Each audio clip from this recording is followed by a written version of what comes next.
porque eu quero entender como é que eu fui salvo pelo sangue de Jesus. Você já pegou lá um livro para você ler? A gente, né, distribuiu aqui, irmão, tanta coisa boa. Eu me lembro que quando eu preguei um rascunho, né, uma pinceladinha do livro Manso e Humilde, a galera comprou e falou assim: cara, eu preciso entender melhor isso. Aí eu quero perguntar, você que pegou o livro Manso e Humilde, você leu? Você entendeu o coração de Jesus, que é manso e humilde? Você entendeu por que o coração, o centro pulsante das decisões, por que o de Jesus é manso e humilde? Pastor, eu preciso do celular aqui, senão me perco na hora. Aí depois nós vamos falar sobre o jejum. Quantas vezes você jejua por semana?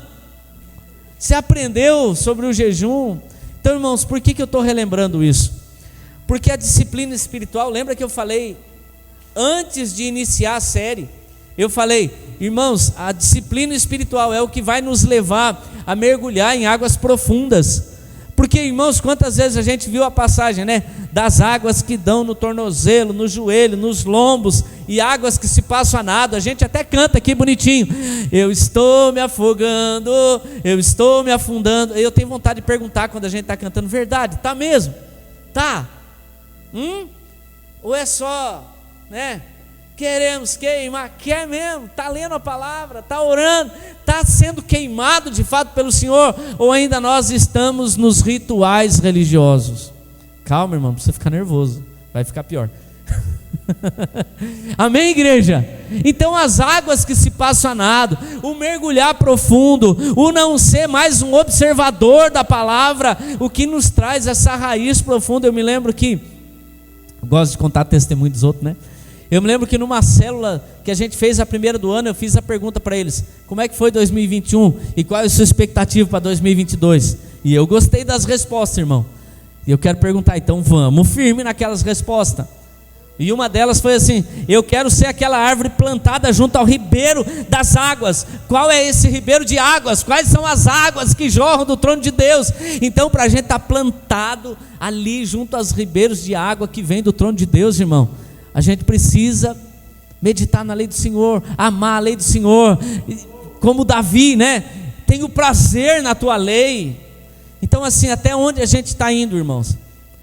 E nós estamos por encerrar, falta 3 domingos para a gente encerrar as disciplinas espirituais. E eu quero dizer para você, se até hoje você teve só informação, você está no raso ainda.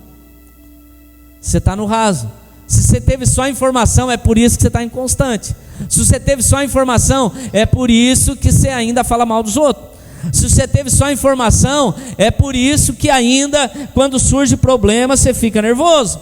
Se você está só no raso ainda, é por isso que você insiste que as pessoas têm que ouvir e a opinião tem que ser a sua. Você não pratica a solitude, então você não escuta Deus. Aí você fala assim: não, está certo o que eu penso. Não está certo o que eu penso, está certo o que o céu diz.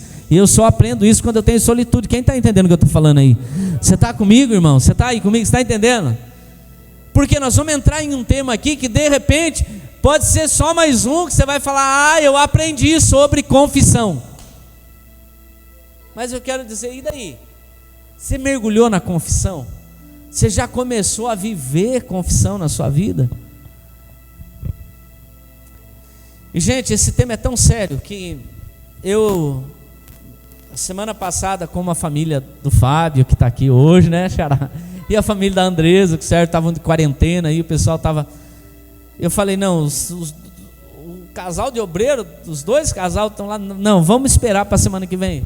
Aí essa semana passada, que era para a gente meditar isso aqui, nós não meditamos. E eu confesso, irmãos, que foi 15 dias de batalha. Você não imagina a batalha que foi para eu preparar essa mensagem. Você não imagina a batalha que foi, porque o Senhor me incomodava tanto com esse tema de confissão. E ele, irmão, é tão forte, aí você vai imaginar já: mas meu Deus, não é só na igreja católica que confessa? Você vai entender aqui, você vai entender. Mas para eu e você entendermos e começar a quebrar de uma vez uma cultura e um pensamento sobre confissão, e construir um pensamento bíblico sobre confissão, você tem que entender para que ela serve, para que ela é importante na sua vida, e primeiro, qual é o peso do pecado na nossa vida. E eu quero que você abra comigo Efésios 2, capítulo 2, versículo 1. Aleluia. Aleluia. Começou? Não?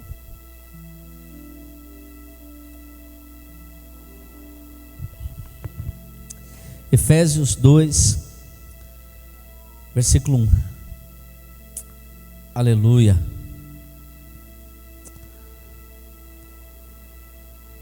Efésios capítulo 2. Irmãos, eu tenho 2 Bíblias dessa aqui, tá? Quem quiser depois me fala. Love Book.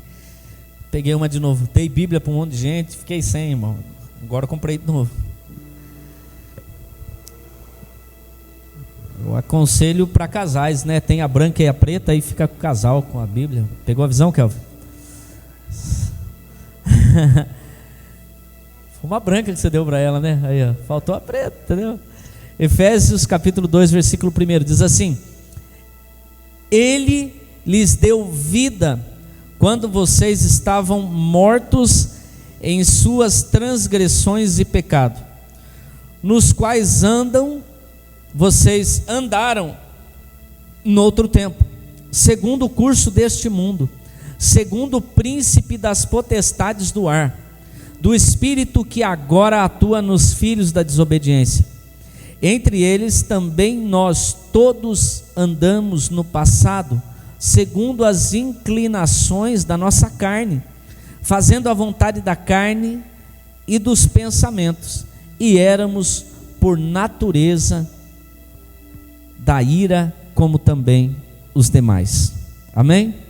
Estende a sua mão para mim aqui e ora em voz alta, irmão, vai. Estende a mão para mim aqui e ora em voz alta. Vamos orar? Jesus, nós queremos te ouvir nessa noite. Quero pedir, Espírito Santo, ministra essa palavra no nosso coração. Espírito Santo, testifica essa palavra no nosso coração.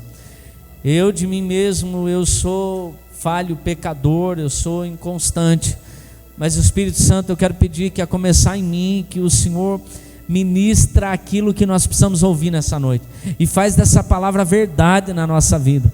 Revela o teu coração a nós, Jesus. Revela o teu coração a nós, enche o nosso coração, o nosso entendimento hoje, e que o nosso entendimento cheio, renovado a nossa mente, nós possamos produzir frutos através da tua palavra, Deus.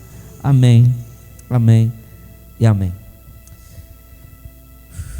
Irmãos, Paulo escreve aos Efésios falando de quando éramos pecadores. Aí é interessante que eu não gosto muito de usar o termo éramos. Eu acredito que ele usou aqui para dizer: olha, vocês estão salvos pelo sangue de Jesus.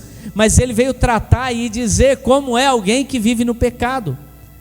Ele diz assim que a primeira consequência do pecado na nossa vida é morte. Ele diz: vocês estavam mortos em suas transgressões. Todo mundo aqui já foi no velório, amém? Amém, igreja? E quando a gente vai no velório, tem chororô, certo? E aí o filho que nunca fez nada pelo pai, ele olha para o pai e chora, e o pai ali enche o pai de lágrimas, enche o pai de beijo. Eu quero perguntar: o pai recebe alguma coisa? Porque o pai está morto, o pai não tem mais sentimento, o pai não tem mais um coração pulsante, o pai não tem mais vida. E o que Paulo está dizendo é o seguinte: aquele que está ainda na transgressão, ele vai usar, olha, é morte. É morte. E aí você pode usar em todas as áreas da sua vida. É morte. Relacionamentos. A gente consegue ter relacionamento, ou a gente está, né? Eu já ouvi a gente dizendo assim: eu sirvo a Deus na minha casa. Nem entendeu o que é igreja e está morto no relacionamento. Algum pecado está escondido. Algum pecado não é escondido. Esse termo é errante. Não é escondido. Algum pecado precisa ser trabalhado. Algum pecado precisa ser ministrado na vida dela. Mas o fato é que o pecado gera morte. Aí às vezes a gente está correndo atrás de uma coisa que não dá certo, e a gente pergunta: meu Deus, eu tenho que fazer campanha, eu tenho que ir para o monte, eu tenho que ir 7 dias, o que está acontecendo? Pecado, irmão. Simples assim. Pecado não é que, entenda, o perdão do seu pecado, ele é condicional à sua confissão, à sua aceitação dele, e depois você tem uma atitude de conversão. Caso contrário é morte. Amém, igreja? Você está aí comigo? Glória a Deus. Ô irmão, você está vivo aí? Glória a Deus. Então diga comigo, morte. Morte. Outra coisa que ele fala assim, que estamos dominados pelo príncipe do... Como é que ele usa o termo aqui? Vou falar certinho. Segundo o príncipe das potestades do ar. Coisas que a gente não vê. Sabe, a gente é doutrinado às vezes por mentalidades que a gente nem sabe de onde que a gente trouxe. E aí a gente está morto nos relacionamentos, está morto espiritualmente, mas a gente está indo para a igreja, a gente está firme ali. Mas você sai da igreja, cara, às vezes a gente fala, meu Deus, você vai para a igreja mesmo? Não é possível. Não estou acreditando. Mas por quê? Porque está dominado por uma mentalidade, pelo espírito das potestades que estão no ar e a gente nem sabe. E a gente está sendo levado pelo maligno. Você está comigo ainda? Amém, igreja? E aí depois ele vem falar da carne. Ele vem falar aqui, andavam fazendo a vontade da carne. Eu quero perguntar, o que é vontade da carne? Enquanto eu não tiver uma resposta aqui, eu não continuo. O que é vontade da carne? Quem que gritou? Quem que falou? Oh, aí dá para continuar a mensagem. O que é a vontade da carne? A minha vontade.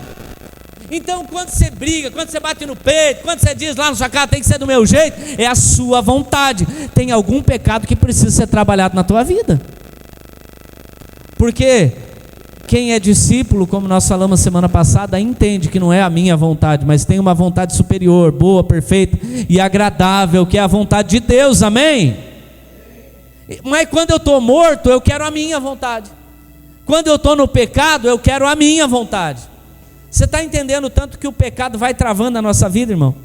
O pecado é algo abominável aos olhos de Deus. Dá um glória a Deus, por favor. Abominável aos olhos de Deus. Eu quero perguntar para você, você gosta de Moisés? Vai, irmão, ajuda eu aí, para ninguém dormir. Você gosta de Moisés? Você acha que Moisés foi o cara, Renan? Como não, cara? Você é bravo mesmo, hein? Eu gosto dele. Meu, o cara tirou 3 milhões de pessoas do Egito. Eu já sei onde ele queria. Ele queria ir para o final, que Moisés não é superior a Jesus. Está certo. Ele é pecador que nem nós. Só que Moisés, irmão, tem gente que endeusa o Moisés. O cara abriu o Mar Vermelho, o cara foi falar com o presidente do mundo. O cara era até meio ruim de fala, mas foi lá e tudo mais. Moisés era o cara. Moisés, né, tá ali, sobe no monte, irmão. Deus fala com ele face a face, a ponto de quando ele descer do monte, ele tem que pôr um véu, porque o rosto dele está brilhando tanto. E tem uns caras que querem usar o véu até hoje. Enfim, ele desce do monte com o véu, porque estava resplandecendo a glória de Deus, e se alguém olhasse para ele, morria também. Então ele tinha que pôr o véu. O problema é que depois a glória não aparecia mais, e ele continuava colocando o véu. Tem muitos assim também, né? A glória não aparece mais, aí ele põe o véu para cobrir, põe a roupa de crente para cobrir. Mas Moisés é o cara, irmão. Aí a gente olha para Davi. E quinta agora eu preguei sobre Davi. Como é que a gente não olha para um cara desse e fala, é por isso que ele era um homem segundo o coração de Deus. Primeira atitude dele no trono, o que eu quero? A presença. A arca de Deus não está aqui, vamos buscar a arca. Antes de qualquer coisa, vamos buscar a presença. Como não falar que Davi era o cara, irmão? Aí vamos olhar para Elias, 300 profetas desafiando o Deus de Israel. Estava desafiando Elias? Entenda isso, tá? Que tem gente que acha que está mexendo comigo, vai se ver com Deus. Quem mexeu com Deus se vê, irmão. Quem mexeu com a gente, não é tudo isso não. Irmãos, eles estavam desafiando o Deus de Israel. E aí Elias enfrenta 300 profetas, faz lá o desafio do sacrifício. Quem orar e descer fogo do céu é o Deus verdadeiro. E os 300 profetas ficam lá se batendo e gritando e nada. Elias arruma o altar e fala, vocês fizeram uma bagunça, cara. Crente que acha que está descendo a glória, ele se corta, ele faz tudo, ele faz uma bagunça, só não vive chapado da glória de Deus, né? Ele fica chapado um monte de coisa, menos da glória de Deus. Aí vai lá Elias, conserta o altar e com uma oração Deus manda fogo do céu. Ele é o cara, irmão. Aí ele vai para o ribeiro depois, fica lá no cantinho dele no ribeiro. Elias estava em depressão, irmão. Se ele estava em depressão, se ele estava Deus estava com ele. Os corvos vai lá, leva carne para ele, está sendo cuidado por Deus. Ele é o cara, irmão. Agora eu quero perguntar para você, podia citar outros aqui, mas vamos ficar nesses aí. Quero perguntar para você, Fábio, Deus usou de Moisés para acabar com o pecado na terra? Deus usou de Davi, Kelvin, para acabar com o pecado na terra? Deus usou de Elias, pastora, para acabar com o pecado na terra? O pecado é tão grave, irmão, que ninguém podia resolver. Você está entendendo o que eu estou falando? Por favor, ninguém podia resolver a menos que o próprio Deus viesse. E a gente trata o pecado como qualquer coisa. Ah não, eu só falei mal. Ah não, depois eu perdoo. Ah não, é assim mesmo, vai ter que mudar essa bênção aí, senão não vai dar. E a minha vontade. E aí, irmãos, o pecado é tão sério que existia toda uma liturgia no Antigo Testamento. Deus faz questão de dar detalhes por detalhes para Moisés. O povo parava para fazer expiação de pecado. É sério, irmão. E a gente olha e quer usar a hipergraça. Deus me perdoou, mas eu quero perguntar para você: você aceitou o perdão dele? Você acessou o perdão dele? Você está olhando para você e vendo o quão pecador a gente é? Quem está entendendo o que eu estou falando? Quem está entendendo o que eu estou falando? Irmãos, entenda uma coisa: que não vai existir confissão e não vai existir perdão. Pega isso aqui.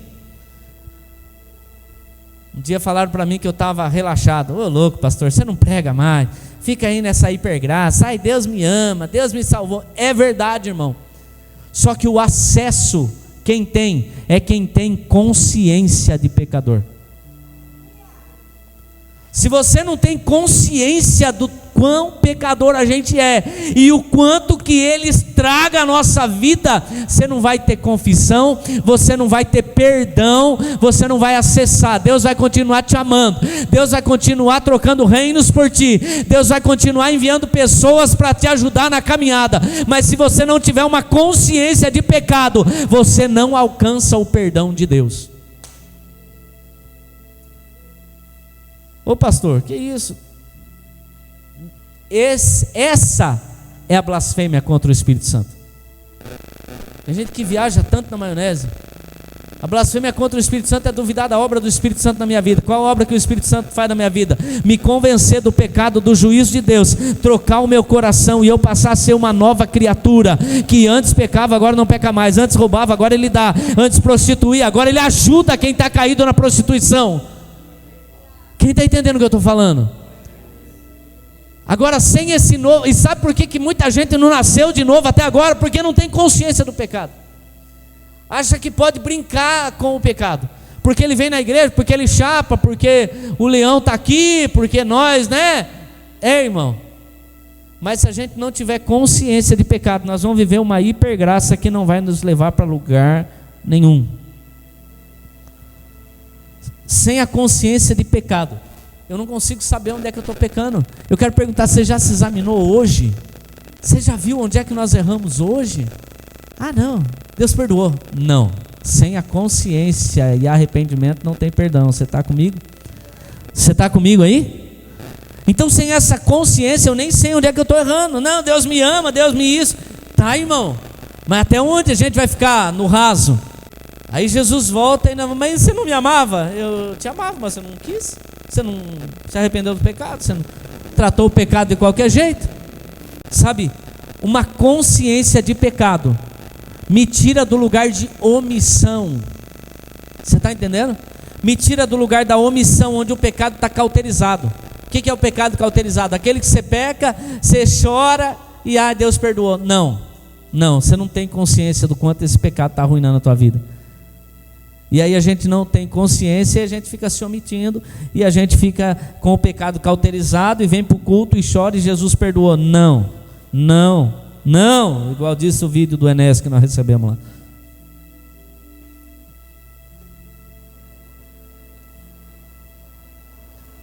Mais ou menos aquele negócio assim, né? Quando eu vou falar que Jesus nos perdoou, Ele perdoou os nossos pecados que nós cometemos, e Ele perdoou os nossos pecados que nós ainda vamos cometer. Aí tem gente que fala assim: então eu não preciso fazer mais nada? Eu vou falar da confissão hoje, você vai ver se você não precisa fazer mais nada. Eu vou ministrar um pouco aqui, vamos ver se não precisa fazer mais nada. Sabe qual é o termômetro para a gente saber o nível de pecado que nós estamos? Sabe qual é o termômetro? Efésios 4:13, não precisa abrir. Cheguemos à estatura e à plenitude de Cristo, a estatura de varão perfeito. O quanto você é parecido com Jesus. O quanto as atitudes que você fez hoje, quais delas Jesus faria igual? Você está aí comigo? Filipenses 2:12. Ponham em ação a tua salvação. Jesus me salvou, não precisa fazer mais nada. Você já está igual a Jesus? Você já é uma cópia de Jesus? Você já está parecido com Ele? Tudo que você fez hoje é o mesmo que Jesus faria se Ele estivesse no seu lugar? Você já está colocando em ação a tua salvação como discípulo de Jesus e alcançando outros discípulos? Já está gerando filhos para Ele? Tiago 2,14. Meus irmãos, quem interessa dizer que tem fé em Deus e não fazer prova disso através das obras, esse tipo de fé não salva ninguém. Eu encerrei o devocional de sexta-feira chorando, irmão. Quem estava comigo lá? Tinha uma galera boa lá, hein? Vocês são top mesmo. Devocional no Instagram todo dia 8 horas da manhã, irmão. Vamos comigo, não me deixe sozinho lá. Eu encerrei Jesus conversando com os fariseus ali, e eles dizendo: nós somos filhos de Abraão. Aí Jesus falou: as suas obras não dizem que vocês são filhos de Abraão, vocês são filhos do diabo. Jesus fala para eles: se vocês fossem filhos de Abraão, vocês fariam o que Abraão fez. E sabe qual é a resposta que Sorocaba está esperando de nós? Quando eles perguntam assim para mim: Fábio, quem é o seu pai? Não responda, me mostre com as suas atitudes. O Abba, o teu amor nunca falha. É o Abba, o meu pai. Me mostra com as suas atitudes. As nossas atitudes evidenciam o nosso perdão e a nossa salvação. Quem está entendendo o que eu estou falando? Sem essa consciência de pecado eu não alcanço o perdão de Deus. Irmão, eu estava tentando achar uma ilustração e eu achei. A Andréia tem 10 mil reais no banco. Andréia, toma posse, Andréia. Olha, parece que tem mesmo. Jesus, fala, Deus. Só que ela perdeu o cartão, ela perdeu a senha, ela não tem documento de identidade mais. Ela não consegue acessar. Olha, eu falei um negócio aqui, identidade. Ela não consegue acessar mais. Quem tem o perdão de Deus, não tem consciência de pecado, não tem arrependimento, verdadeiramente conversão, é aquele que tem os 10 mil reais e perdeu tudo, senha, cartão, identidade, e não consegue ter acesso. Você conseguiu entender? Dá um glória a Deus aí. O perdão é para todos? Agora quem tem a senha? Quem tem a identidade? Quem tem o cartão para ir lá sacar? Amém, irmão? O pecado nos destrói. Você entende isso? Você entende isso? Que o pecado acaba com a nossa vida? Que o pecado literalmente acaba com o seu casamento? Que o pecado acaba com o nosso dinheiro? Que o pecado acaba com os nossos relacionamentos? Que o pecado mata os nossos filhos? Que o pecado mata o nosso presente, o nosso futuro e a nossa eternidade? Sem essa consciência, irmão, cancela. Então vamos entrar. Por que eu falei tudo isso? Porque sem essa consciência, Paulinho, jamais a gente poderia imaginar o poder da confissão e de acessar o perdão de Deus. Glória a Deus. Vamos lá. Aí você vai falar: mas é chato. Não é chato, irmão, é horrível confessar. Mas sem confessar, você não abre mão do orgulho, você fica com o pecadinho escondido e ele vai te matar. Por isso que eu falei, a gente quer ter informação ou a gente quer adquirir essa cultura aqui na comunidade de Éfeso? Está comigo aí? Aleluia! Vamos lá, Agostinho diz assim que confessar as más obras é o início para começar as boas. Confessar as más obras é o início para começar as boas. Você já confessou? Então nós estamos longe, irmão. Vamos correr, que dá tempo. Aí, e é interessante que vocês sabem que a gente está no livro, né? Celebração das disciplinas de Richard Foster. Consegui falar. Richard Foster. E ele trata isso da confissão como uma disciplina comunitária. E é interessante que o mesmo erro que os desigrejados dizem, eu sirvo a Deus sozinho na minha casa, o cara também diz sobre a confissão. Porque em 1 Timóteo, olha por que a gente tem que ler a Bíblia inteira, irmão. Eu fico bravo, quando eu falo essas coisas eu tenho que falar grosso. Por que a gente tem que ler a Bíblia inteira? Porque às vezes a gente pega um versículo isolado. Conhecereis a verdade e a verdade vos libertará. Antes Jesus fala assim, se vocês permanecerem em mim, vocês conhecerão a verdade, e a verdade vos libertará. Mas a gente só pega um pedacinho, né? E eu sei da verdade, a verdade me libertou. É nada, você não permaneceu, nem conhece a verdade ainda. Irmão, então, quando a gente pega esses trechinhos isolados, olha o que diz em 1 Timóteo 2,5. Há um só mediador entre Deus e os homens, Jesus Cristo, o homem. Daí a gente lendo isso, não dá para imaginar, mas então eu não preciso de ninguém. Se tem um mediador entre eu e Deus, e é Jesus Cristo, o homem, que morreu no meu lugar, então eu não preciso de ninguém. Por isso que eu falei que você tem que ir na célula para a gente esmiuçar melhor esse negócio. Só que aí Tiago 5,16 vai dizer assim, confessem os seus pecados uns aos outros e orem uns pelos outros.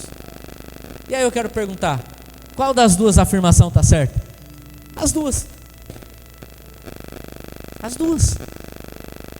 É claro que só tem um mediador, mas a confissão é um mandamento, irmão. Então nós vamos aprender dela aqui. Não vamos deixar passar. E sabe, na verdade, essa passagem de Timóteo que eu li, é quem não quer confessar que ele fica se defendendo. Não, quem sabe da minha vida é Deus. É eu e ele aqui, ó. Particular nós aqui, ó. Linha direta. Eu insisto, irmão. A identidade da família Éfeso é amar a Deus sobre todas as coisas. Essa ligação direta. Só que se ela não se refletir numa ligação de amor, de compaixão, de dar a vida pelo irmão, essa ligação aqui está tendo interferência. Porque o termômetro do nosso relacionamento de vida vertical, eu resplandeço na vida horizontal com os irmãos. Quem está comigo aí? Aleluia! 1 João 1,9. Eita glória, olha o Marquelzinho aí. Se confessarmos os nossos pecados, olha lá que eu falei, olha uma senha do cartão aqui. Se confessarmos os nossos pecados, Ele é fiel e justo para nos perdoar os nossos pecados e nos purificar de toda a injustiça. Então tem que confessar, irmão? Tem. Já vamos chegar de como confessar. Irmãos, e uma coisa para a gente entender essa questão da gente confessar para o irmão, para a igreja, é entender, irmãos, entenda que só há um mediador entre nós e Deus, que é Jesus Cristo, amém? E a Bíblia diz que nós somos, em 1 Pedro, nós somos geração eleita, sacerdócio real. Então você tem, ou era para ter, relacionamento com Deus, amém? Era para ser sacerdote do Deus Altíssimo. Agora o que sacerdote fazia no Antigo Testamento? O que sacerdote fazia? Traz lá o bezerro, mata o bezerro. Quem que leva? Sacerdote. Quem que entra uma vez por ano? Aí é o sumo sacerdote, é Jesus. Mas os pecados eram trazidos, os animais ao sacrifício, era apresentado ao sacerdote. E o camarada ali com a mão no bezerro, ele ficava lembrando dos pecados dele. E quem é a nação santa, raça eleita, sacerdócio real hoje? Então para quem que você tem que apresentar? Sabe qual é o primeiro benefício da confissão, irmão? Ele quebra o nosso orgulho. Você conseguir anotar, anota aí. primeiro benefício da confissão, ele quebra o nosso orgulho. Por quê? Porque imagina o cara saber que eu faço isso, ô louco. Não, deixa eu manter a capa de santidade aqui, deixa eu manter do meu jeito. Ninguém imagina, ninguém sonha. Meu Deus, vocês descobriram que eu faço isso? Não. O nosso orgulho, a soberba do coração humano. E a gente sabe o que acontece com o orgulho, né? A gente sabe o que acontece com o soberbo, né? Sabe, na real, expor a nossa fraqueza para muitos é ridículo. Então assim, não, eu não posso entrar nesse lugar, expor minha fraqueza. Imagina, machine, igual diz o Lipe, machine. Amém? Então a primeira, quebra de orgulho, você está aí comigo ainda? E o segundo é a gente ter essa consciência de pecado e ver o quão miserável eu sou. Eu entro na verdade, eu começo a entender o que é a graça. Esse é o segundo benefício. Por quê? Porque aí eu começo a entender o quão falho eu sou, o quão que eu não mereço nada. Sabe, o quanto que eu não merecia ser salvo. Deixa eu perguntar para você. A confissão a Deus, eu acredito que já são poucos que exercitam. Por quê? Porque a gente não tem a consciência do pecado. Então a gente nem chega à noite e pede perdão a Deus pelo que a gente fez. Por quê? Porque a gente não tem consciência. Eu acho que eu fiz tudo certo.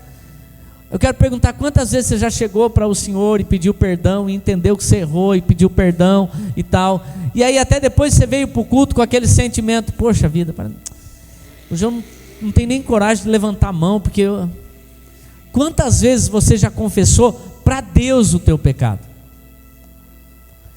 E quem confessa para Deus, eu falo por partilhar com muita gente, quem confessa para Deus, sabe qual é o sentimento?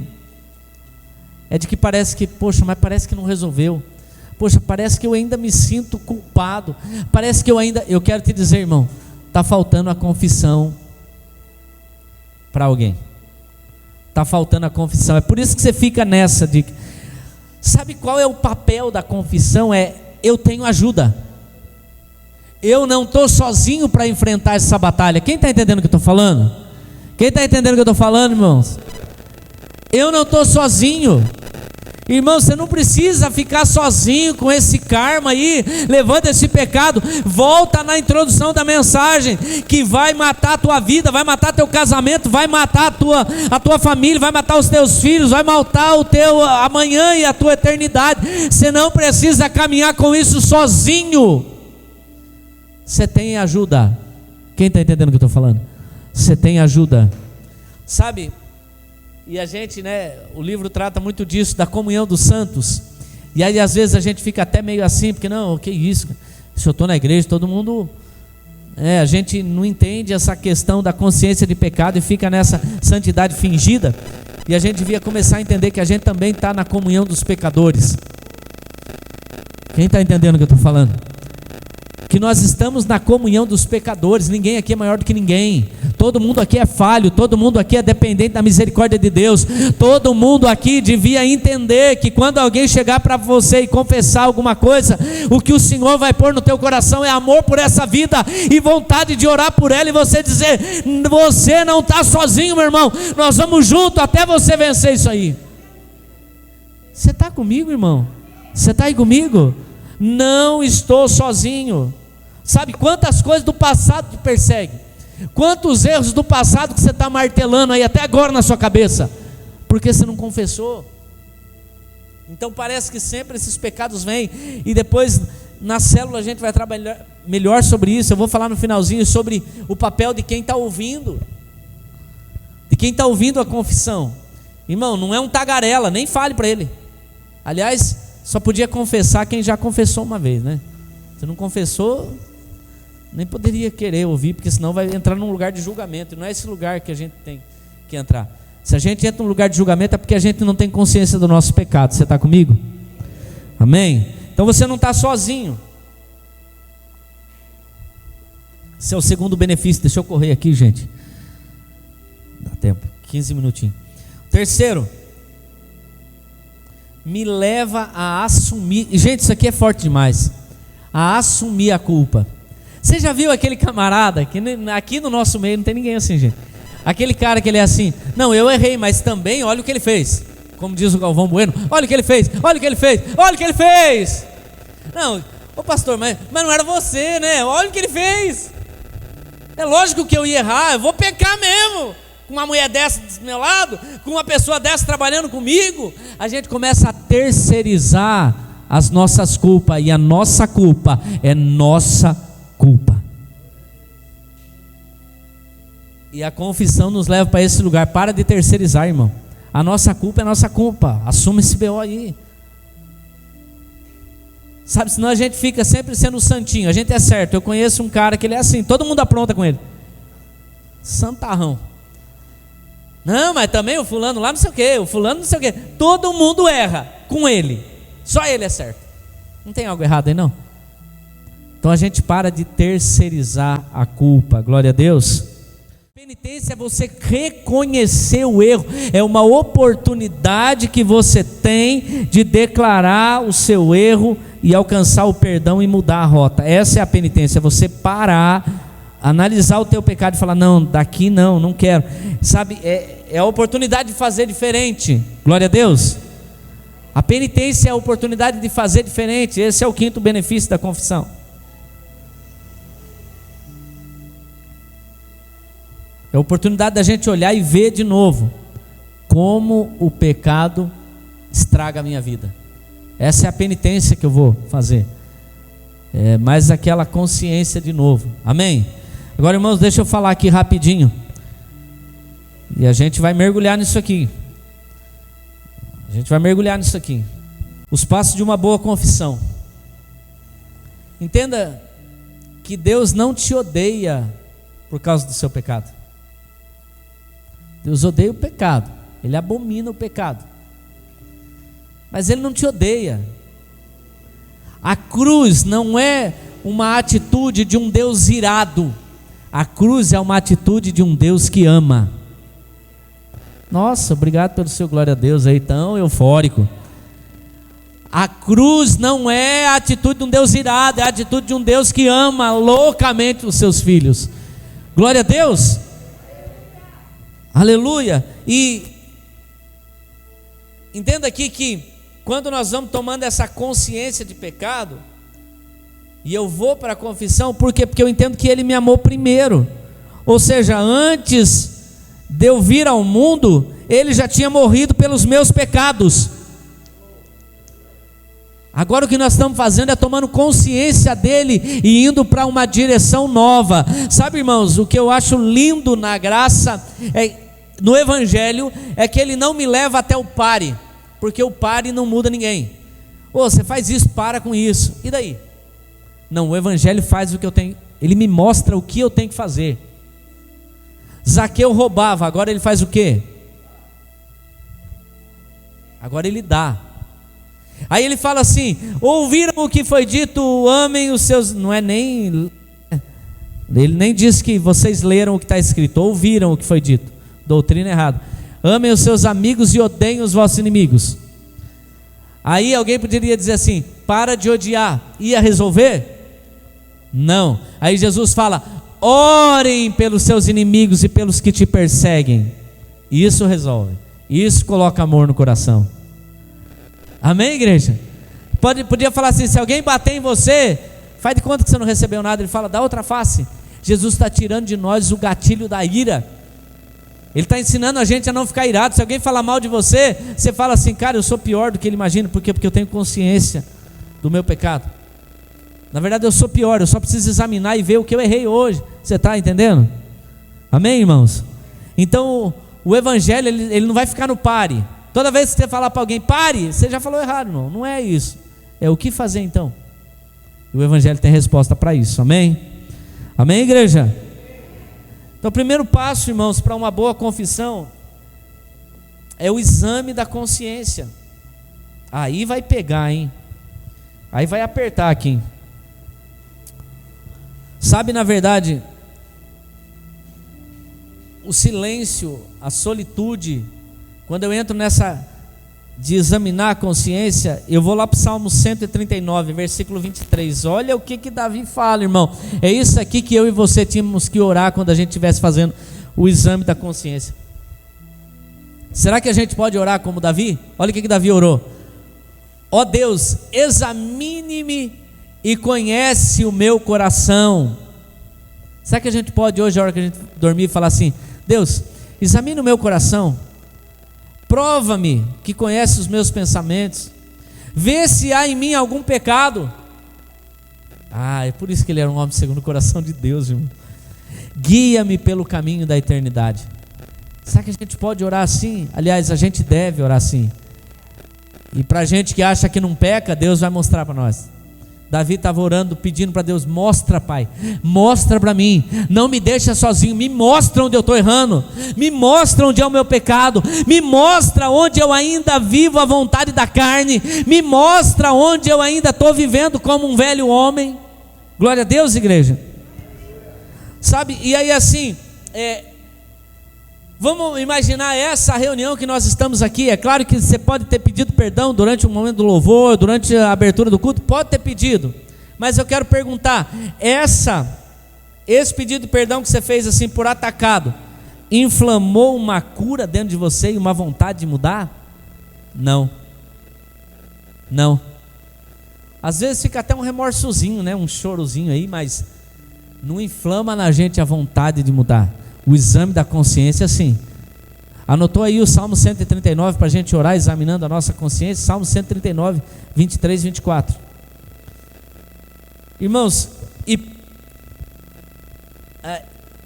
esse exame nos leva depois para a confissão. Entenda que eu quero te perguntar: a mulher do fluxo de sangue, ela chamou Jesus num canto ou ela foi no meio da multidão? E sabe o que era perder sangue aquele tempo? Alguém que perdia a vida. Alguém que estava doente era sinal de pecado, era sinal de imundície. E a mulher está cheia de imundície, com a roupa toda suja, toda desfigurada. Ela fala para Jesus: poxa, estou com vergonha do meu pecado aqui, porque para eles ela era pecadora. Ou ela entra com tudo e mostra o pecado para ser curada? Você está entendendo, irmão, o que eu estou falando? Aí eu quero perguntar para você: o cego que estava gritando: filho de Davi, tem misericórdia de mim, ele mandou recado: ô Kelvin, chama Jesus lá, porque eu sou cego. E como já perguntaram para o outro cego lá, quem errou, ele ou o pai dele, para que ele nascesse assim? Então todo mundo me olha como pecador, como alguém que está pagando uma penitência, né? Então, ô Kelvin, vai lá, chama Jesus, manda ele vir para cá. Não, ele começa a gritar, irmão, e é muito sério isso que eu estou dizendo, porque ele está declarando: eu sou pecador miserável, mas tem misericórdia de mim. Mais importante do que ele expor a miséria era alcançar o perdão. Quem que está entendendo o que eu estou falando? Aí a gente fica preso no orgulho e não quer perdão. Tem alguém aí que pode glorificar o nome do Senhor hoje? Aleluia. Sabe, tem um homem da mão mirrada. Irmão, tudo que você vê de doença no Antigo Testamento, você imagina o cara que está em pecado, porque essa era a cultura que eles tinham em mente. Aí o homem da mão mirrada, Jesus fala para ele: vem para o meio, mostra a sua mão, ou mostra o seu pecado, mostra o seu defeito. Parece que Jesus queria escandalizar ele. Vem para o meio, mostra o seu defeito aí, mostra o seu pecado. Não, mas que isso, eu sou do cheio, do sábado, aleluia, eu não vou entrar nesse negócio não. Não, senão eu acordo apaixonado, passo o dia te amando, que isso?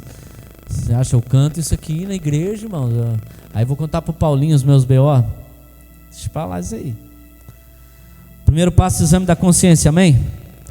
Segundo passo, irmão, para uma boa confissão, e se ela não nos levar para isso, ela passa de formalidade. É uma confissão sem cruz, é uma terapia, não vai resolver nada. É o pesar, é o peso. Se o pecado que a gente comete não traz peso, a gente não entendeu o quanto ele é horrível, o quanto ele acaba com a gente. Sabe, é mergulhar de fato num... Irmão, Jesus deu um grito: Deus meu, por que me abandonaste? Por que ele gritou isso? Por que ele gritou isso, irmão? A gente sabe que ele gritou isso porque naquele momento ele estava pendurado no madeiro, e como diz a Bíblia, maldito todo aquele que for pendurado no madeiro. Ele se fez maldição, ele experimentou pela primeira vez a separação do homem e de Deus, e ele dá um grito: meu Deus, por que me abandonaste? Agora sabe como que a gente lida com o pecado? Ele perdoou. E aí Jesus, quando ele sente isso, ele dá um grito na cruz. Aquele que veio de junto do Pai, ele experimenta a separação, e o sentimento dele era pior do que a cruz. A separação era pior do que os pregos, irmão. A separação era pior do que a coroa de espinho. O seu problema, a sua luta não é nada perto do pecado, irmão, porque o pecado traz separação. E se essa separação ainda não te causa dor, é porque você nunca esteve conectado com ele.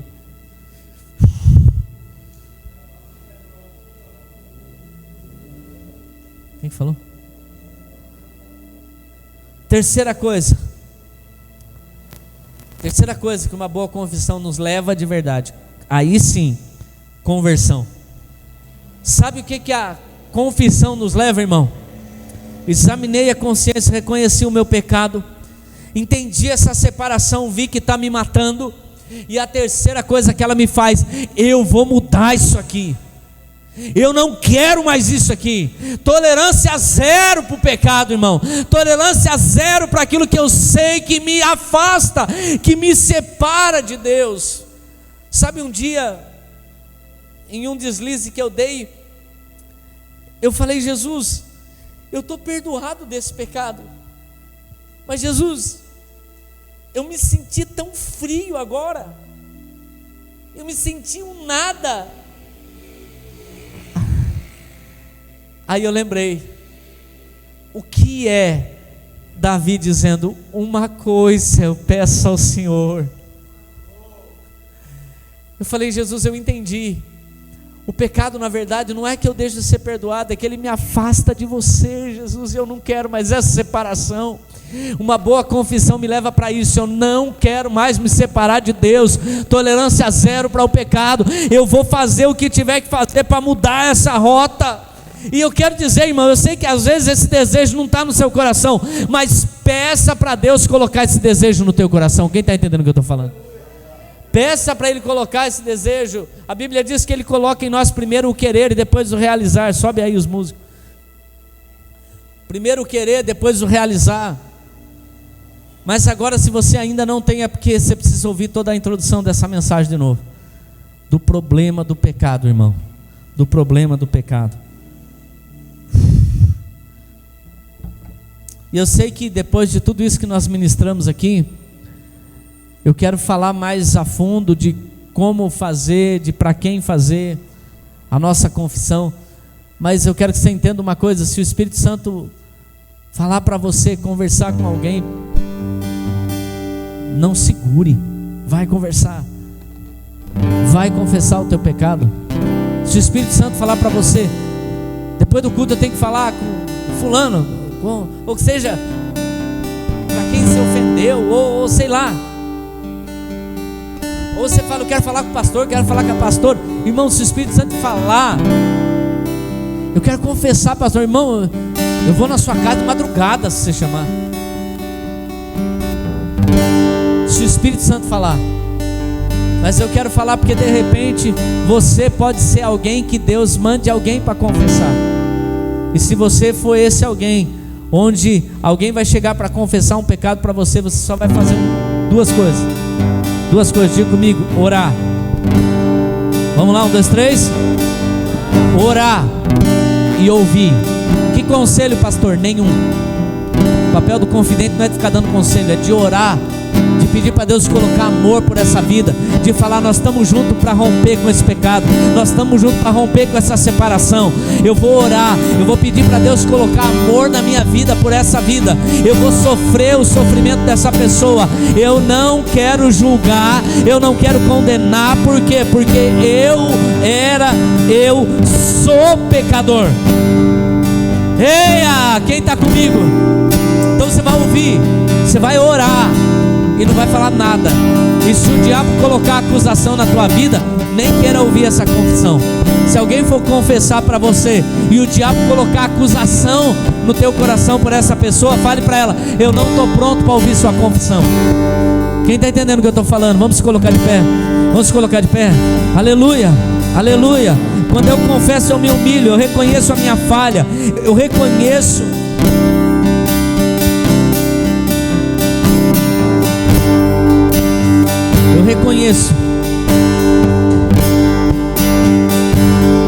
que eu sou dependente de Deus e dependente de estar em comunhão com o corpo, dependente de estar cumprindo o que diz Tiago 5,16: confesse os vossos pecados uns aos outros e orem uns pelos outros. 1 João 1,9: se confessarmos os nossos pecados, Ele é fiel e justo para perdoar e nos purificar de toda a injustiça. Porque nós somos, feche teus olhos, nação santa, raça eleita, sacerdócio real. Eu quero te pedir para que você ore nessa noite, para que o sentimento de Cristo esteja no teu coração, o sentimento de Jesus esteja no teu coração.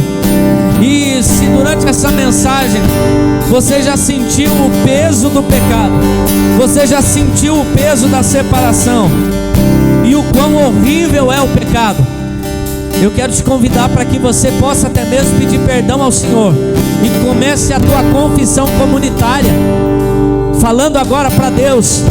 Fale para Ele dos teus erros, fale para Ele colocar no teu coração um desejo de mudança.